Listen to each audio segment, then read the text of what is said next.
भक्त प्रहलाद। प्यारे बच्चों, आज हम सुनेंगे कहानी विष्णु जी के प्रिय भक्त प्रहलाद की। बच्चों, बहुत समय पहले की बात है। एक राजा था जिसका नाम था हिरण्यकश्यप। उसने ब्रह्मा जी की बहुत तपस्या की और उनसे बोला, ब्रह्मदेव, मुझे ऐसा वरदान दीजिए कि मुझे कोई इंसान न मार सके, न कोई जानवर मार सके। न मैं दिन में मरूं, न मैं रात में मरूं, न मैं घर के अंदर मरूं, न मैं घर के बाहर मरूं, न मैं जमीन पर मरूं, न मैं आसमान में मरूं, न कोई हथियार मुझे मारे, न किसी शक्ति से मैं मरूं। तथास्तु, पर ध्यान रहे, मेरे दिए हुए वरदान का गलत उपयोग मत करना, वरना तुम्हारे साथ बुरा होगा। अब ब्रह्मा जी से वरदान मिलने के बाद हिरण्यकश्यप को अपने ऊपर बहुत घमंड हो गया और वो अपने आप को ही भगवान समझने लगा।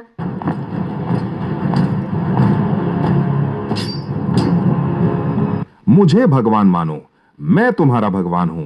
मेरी पूजा करो। मेरे राज्य में सिर्फ मेरी पूजा होगी, कोई विष्णु की पूजा नहीं करेगा। हटाओ विष्णु की मूर्ति यहां से, मेरी मूर्ति लगेगी। हिरण्यकश्यप के डर से राज्य के सभी लोग अब उसी की पूजा करने लगे।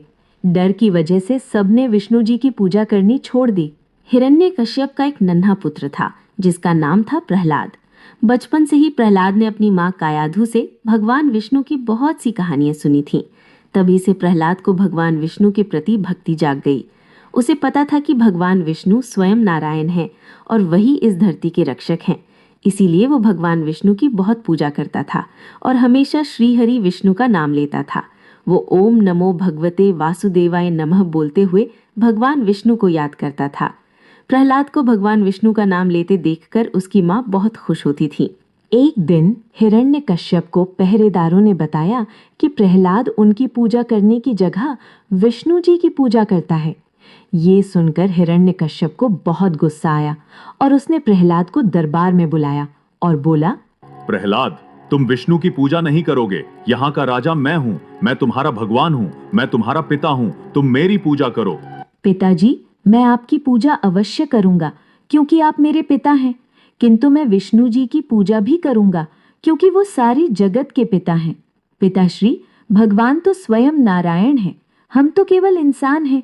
हम सभी को भगवान विष्णु की पूजा करनी चाहिए ताकि वो हमें आशीर्वाद दे। आप भी भगवान विष्णु की पूजा किया करो पिताश्री। इसे अभी गुरुकुल लेकर जाओ। अब प्रहलाद वहीं पढ़ाई करेगा और मेरा नाम लेना सीखेगा। हिरण्यकश्यप के कहने पर प्रहलाद को गुरुकुल पढ़ने के लिए भेज दिया गया। वहां पर जो भी टीचर्स और बच्चे थे वो सब राजा हिरण्यकश्यप की पूजा करते थे। बस प्रहलाद ही था जो विष्णु नाम लेता था। जब सब हिरण्यकश्यप की जय कहते तो वो जय श्री हरि विष्णु कहता। गुरुजी, प्रहलाद तो विष्णु जी की पूजा करता है। प्रहलाद, अगर तुम्हारे पिताजी ने तुम्हें विष्णु जी की पूजा करते हुए देख लिया तो वो तुम्हारे साथ साथ हमें भी सजा देंगे। इसलिए अब तुम विष्णु जी की पूजा करनी बंद कर दो। गुरुजी, आप क्यों डरते हैं? हमें डरना नहीं चाहिए। जो सच होता है उसे मानना चाहिए। मेरे पिताजी तो सिर्फ राजा हैं, पर भगवान विष्णु तो सारे जगत के राजा हैं। आप भी भगवान विष्णु का नाम लीजिए, फिर देखना कैसे वो आपकी रक्षा करेंगे। प्रहलाद आंखें बंद करके भगवान विष्णु का ध्यान करता और मंत्र पढ़ता। उसकी आवाज में इतनी मिठास थी कि उसके सारे दोस्त भी उसके पीछे पीछे मंत्र बोलने लगे। प्रहलाद बोलता, ओम नमो भगवते वासुदेवाय नमः। भगवते वसुदेवाय नमः। ओम भगवते वसुदेवाय नमः। अब धीरे धीरे प्रहलाद के सारे दोस्त भी उस मंत्र को सीखने लगे। अब जब राजा के सैनिक आसपास नहीं होते थे तो सारे बच्चे छुप छुप कर राजा की नहीं बल्कि विष्णु भगवान की जय जयकार करते थे। टीचर्स को ये सब पता चल गया। वे डर के मारे कांप रहे थे। उन्होंने राजा को झूठ बोला। महाराज, राजकुमार प्रहलाद अब सुधर रहे हैं, वो जल्द ही आपको भगवान मानने लगेंगे। लेकिन राजा हिरण्यकश्यप को अपने बेटे पर भरोसा नहीं था। उसने एक दिन छिपकर गुरुकुल में झांका। प्रहलाद, क्या तुम्हारे विष्णु हर जगह है? हाँ, वो हर जगह है। क्या वो इस समय भी यहीं है? वो हर समय हमारे साथ होते हैं। इन पेड़ों की पत्तियों में, इस तालाब के पानी में, हवा में, अग्नि में, इन पशु पक्षियों में, हर जगह वो हैं। यहाँ तक कि हमारे दिल में भी श्री हरि विष्णु ही बसे हैं। राजा हिरण्यकश्यप ने ये सुना और गुस्से से उसका खून खौल गया। उसका चेहरा गुस्से से आग जैसा लाल हो गया। वो प्रहलाद के पास आया और उसे पकड़कर बोला, मेरा पुत्र होकर मेरे ही दुश्मन का नाम ले रहा है। अब तुझे मैं नहीं छोड़ूंगा, तुझे दंड देना ही पड़ेगा। सिपाहियों, इसे पकड़कर महल में ले चलो। तो बच्चों, क्या राजा हिरण्यकश्यप अपने ही मासूम बेटे को सजा देगा? क्या भगवान विष्णु सच में प्रहलाद को बचाने आएंगे? सिपाही प्रहलाद को महल में ले आए। राजा हिरण्यकश्यप का चेहरा गुस्से से लाल हो रहा था। उसने अपने बेटे को आखिरी बार चेतावनी दी और बोला, प्रहलाद, अभी भी समय है। विष्णु का नाम लेना बंद करो और मेरा नाम लेना शुरू करो। मैं तुम्हारा पिता हूं और मैं ही तुम्हारा राजा। तुम मेरी पूजा करो, मैं तुम्हें छोड़ दूंगा। मैं तुमसे बिल्कुल भी नाराज नहीं रहूंगा। पिताजी, मैं आपकी पूजा अवश्य करूंगा, क्योंकि आप मेरे पिता हैं। पर मैं झूठ नहीं बोल सकता। भगवान विष्णु ही सारे जगत के पिता हैं और सबसे ऊपर हैं। आप भी उनसे प्यार कीजिए। अब तुम्हें मैं इसकी सजा जरूर दूंगा। सिपाहियों, इसे ले जाओ और पहाड़ की ऊंची चोटी से गिरा दो। देखता हूं विष्णु इसे कैसे बचाता है। सिपाही नन्हे प्रहलाद को ऊंचे पहाड़ पर ले गए। प्रहलाद की मां बहुत रोई कि मेरे बेटे को छोड़ दो, पर राजा हिरण्यकश्यप गुस्से में था। उसने मासूम प्रहलाद पर बिल्कुल भी दया नहीं दिखाई। पर प्रहलाद को बिल्कुल भी डर नहीं लग रहा था। उसने हाथ जोड़कर भगवान विष्णु का नाम लेना शुरू किया। अरे कैसा बालक है, तुझे बिल्कुल भी डर नहीं लग रहा। हम तुझे पहाड़ की चोटी से नीचे फेंक रहे हैं, तुझे तो डरना चाहिए।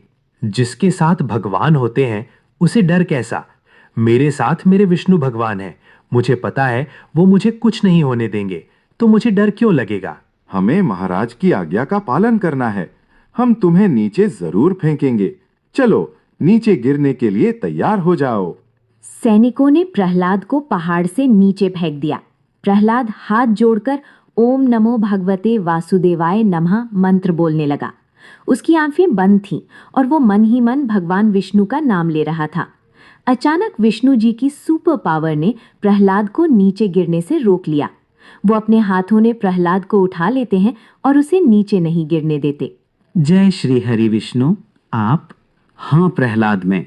मेरे होते हुए तुम्हें कुछ नहीं होगा, क्योंकि तुम मेरे सबसे अच्छे भक्त हो। तुम मुझे बहुत प्रिय हो। मेरे होते हुए तुम्हें कोई नुकसान नहीं पहुंचा सकता। कुछ देर बाद विष्णु जी गायब हो गए और प्रहलाद बिल्कुल ठीक ठाक महल लौट आया। प्रहलाद की मां कायाधु ने जब अपने बच्चे को ठीक ठाक महल लौटते हुए देखा तो वो उसे लिपट कर रोने लगी। प्रहलाद मेरे बच्चे, तू बिल्कुल ठीक है।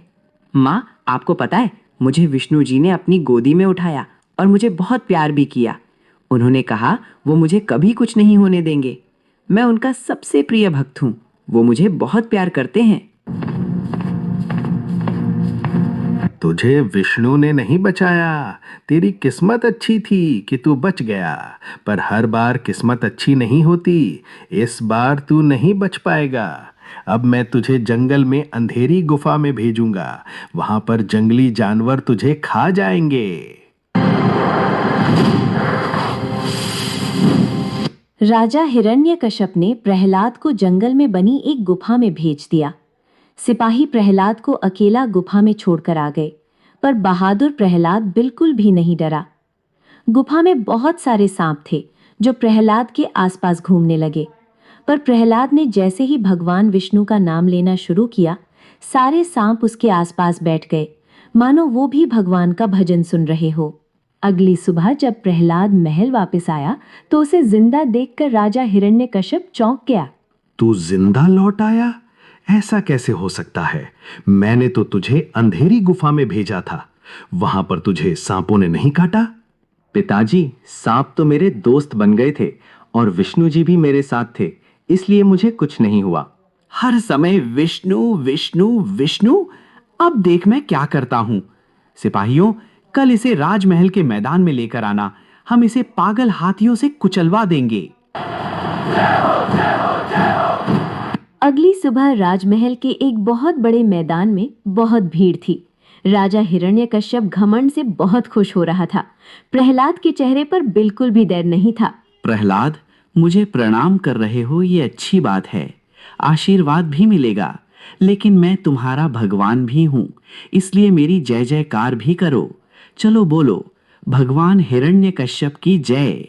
ओम नमो भगवते वासुदेव, नमो भगवते वासुदेवाय नमः। तुम अभी भी मेरी बात नहीं मान रहे हो?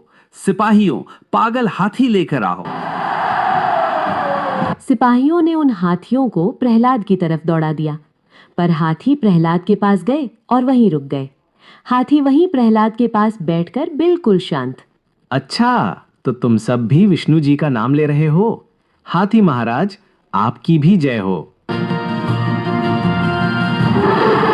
हाथी अपनी सूंड उठाकर प्रहलाद को प्रणाम करते हैं और प्रहलाद एक हाथी के ऊपर बैठ जाता है। राजा हिरण्यकश्यप हैरान रह गया। राजा ने प्रहलाद को जेल में डाल दिया और उसे भूखा प्यासा रखा। पर भगवान तो अपने भक्तों को कभी भूखा प्यासा नहीं रहने देते।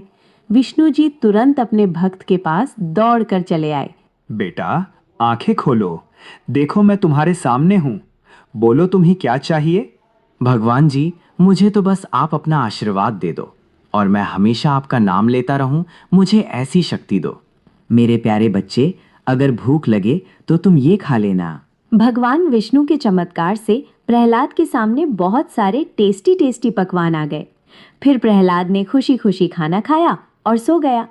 भगवान विष्णु उसे अपना आशीर्वाद देकर चले गए। राजा हिरण्यकश्यप की हर चाल नाकाम हो रही थी। अब वो क्या चाल चलने वाला था?